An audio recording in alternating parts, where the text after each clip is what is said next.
All right, I've already talked a little bit about Nintendo Switch Sports, but I've got my full review for you right now. I've spent a lot of time playing this game, and it is a multi-sport experience in the vein of what Wii Sports delivered to us about 15 years ago. You've got tennis and badminton, soccer and bowling and Chambara, which is a sword fighting experience. And Nintendo Switch Sports, I can say, is a heck of a lot of fun. Now, is it as good as Wii Sports was when the Wii launched and that game was a pack-in experience? I don't think it is. And I think what Wii Sports had in its favor was the, out-of-nowhere surprise and this idea of interacting with the television with this kind of motion-sensing remote control, which really blew our minds back then. I mean, you can say what you want to about the Wii shovelware that came out after the Wii launched, but Wii Sports delivered. It really did satisfy. Now, Switch Sports, I think, has a lot of great lessons learned from Wii Sports and its derivatives and sequels and things like that, and also probably from all of the copycats that came up after the success of Wii Sports. And so it's tuned, and it's really a good-looking game as well. We all know that it's taking advantage of some AMD technology to kind of get the most out of Nintendo Switch visually. So it is a very, very cool-looking game.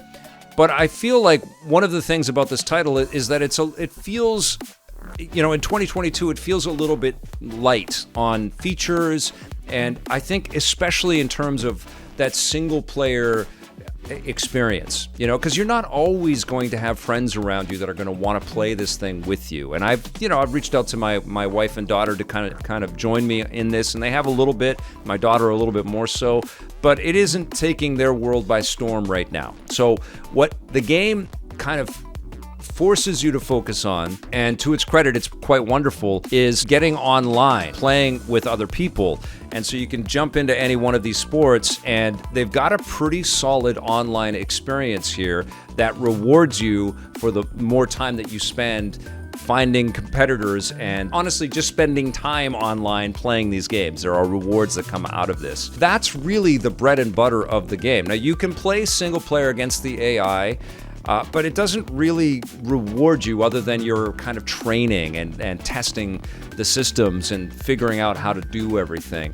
When you get online, you are competing with the skills that you've acquired, but also the skills that you are learning as you're watching competitors and as you are, figuring out the mechanics of each of these different mini games or each of these different sports. And they all utilize the Joy-Con controller in a motion control capacity. So you have to take the Joy-Con off of the Switch and you have to waggle. You have to, get into it physically, whether that's trying to set up a shot in volleyball or slam down the, is it the cock? What the hell is it called in badminton? I think it is, right? You hit the shuttlecock. Hit the shuttlecock in badminton, or the tennis ball got really weird in the middle of this Nintendo Switch Sports review. Or hurl the bowling ball properly down the lane in bowling.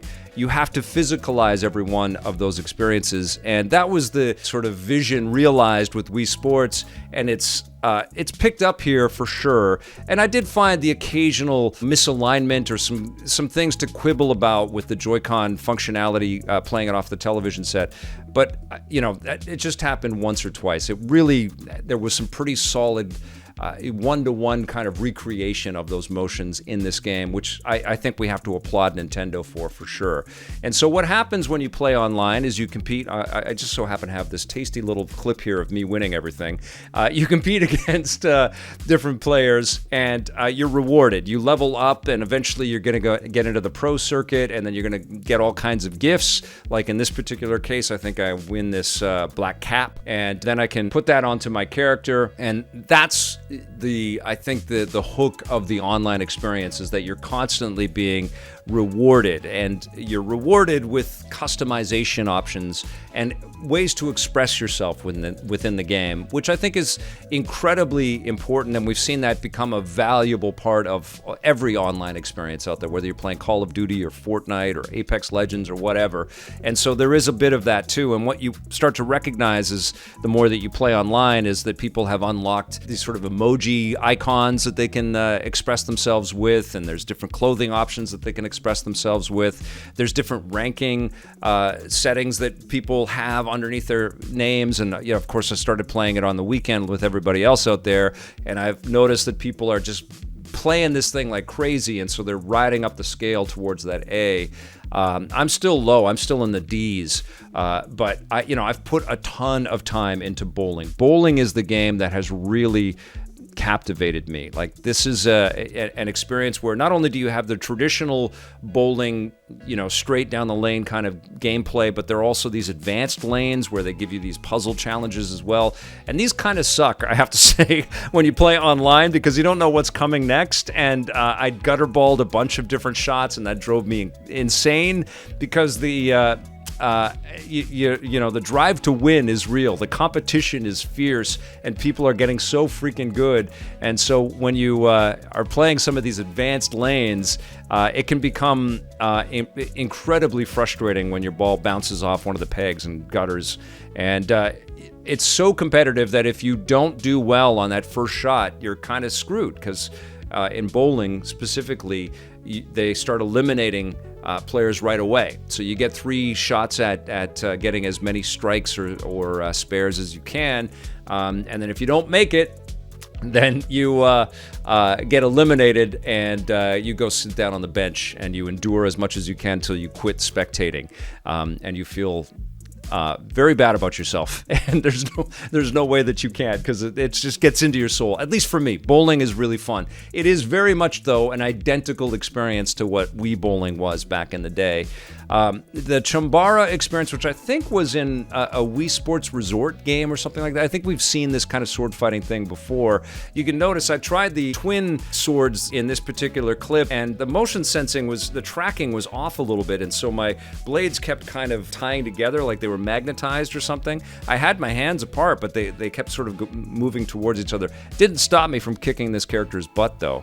And you can celebrate your wins a little bit. I did all right with jumping into this game. I mean, you can block, but essentially it's how fast can you smack the other guy and knock him off of the platform. And it is quite satisfying when you knock them off and they fall into the water.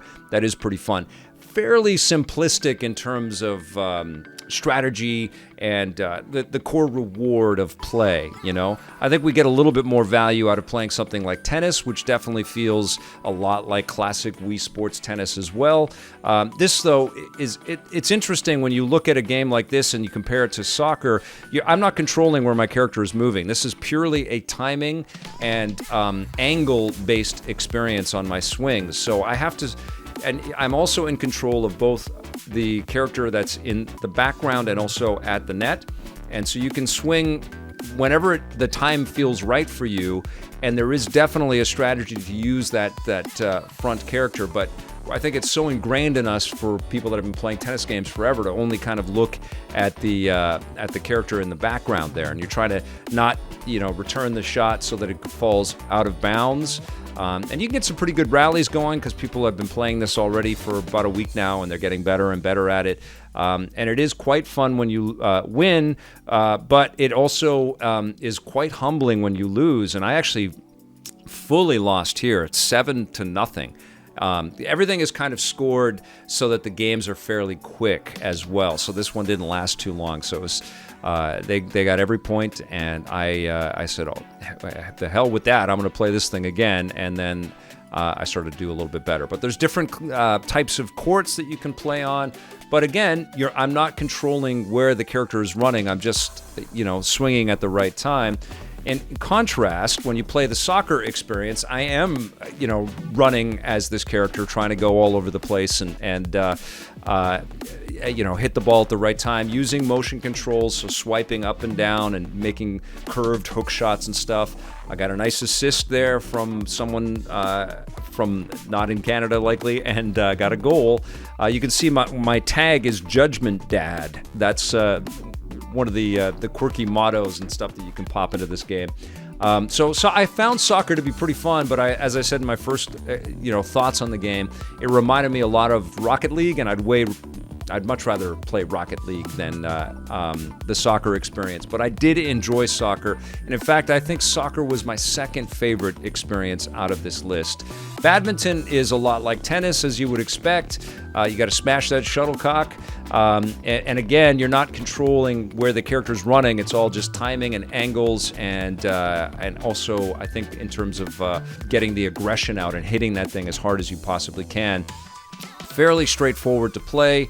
Physics feel great, though. I do feel like these games would benefit from being able to take control of the character, and I don't know why Nintendo wouldn't also offer that up. It's weird that you have it in soccer and you don't have it in tennis and badminton. Volleyball, I can kind of understand because there are you have to do the set shots, the bump shots, the spikes, and the blocks. There's quite a bit of animation that you kind of have to trigger with your motion controls, and it does get a little convoluted, especially because you're trying to, in your mind, understand the 3D math of where the ball is when we're behind the character with the camera here.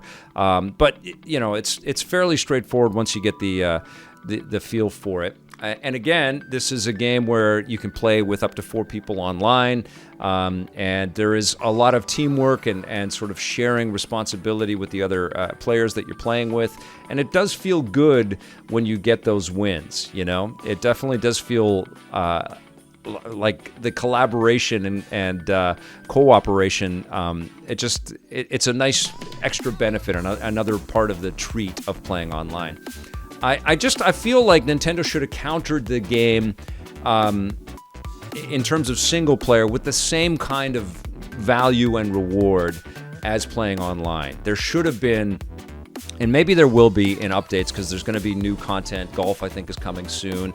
And Nintendo's done a really good job with both Mario Golf recently and Mario Tennis of adding all kinds of content after the launch. So I expect a lot more stuff and a lot of tweaks and embellishments and improvements is going to come, especially because Nintendo's tracking all the data and watching people play online.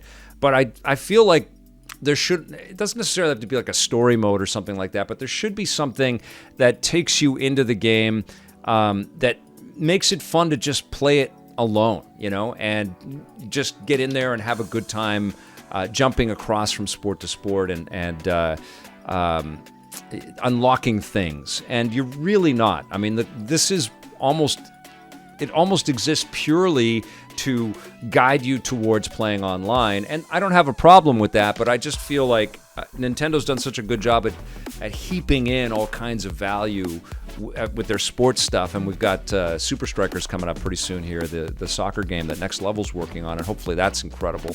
I feel like we've come so far from the early days of Wii Sports that I expected a little more. There's no other way to say it.